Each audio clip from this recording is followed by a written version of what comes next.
Yan. Dito pakita natin kung paano natin ginagawa yung molder natin ng paso.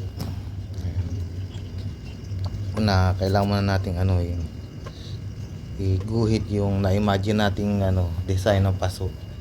Para hindi tayo gumagawa ng blanco, hindi basta gawa lang ng gawa, baluktot lang ng baluktot. At least meron tayong target. Yan. Kailangan muna natin mag-gloves. Siyempre, matalim yung yung lata natin. Para di tayo masugatan.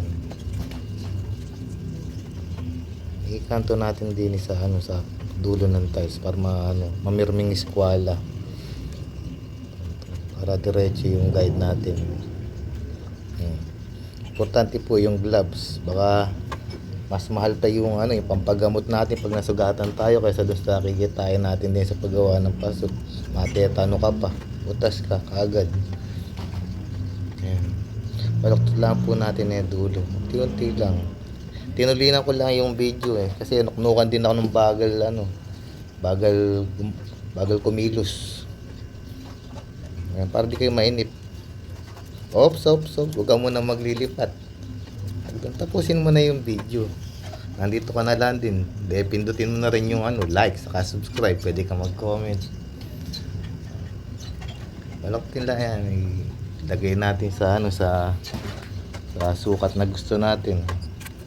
Ayan, gawin natin pangalawang leeg. Liston, di ko alam kung ano tawag dyan. Basta yung sa liston na yan. Pasulok, sa ilalim, bago dumating sa paa. Malaking bagay yan, papaganda rin yan.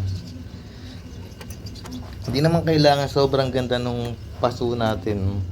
Yung tama-tama lang design. Huwag naman sobra sa design. Yung masakit din sa sa mata, yung malagpasan nung paso, yung ikakabit nating halaman. Dapat mas malakas pa rin yung halaman kaysa dun sa paso.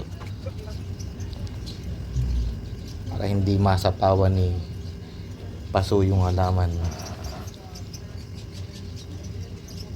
Yan. Subukan natin bakatin.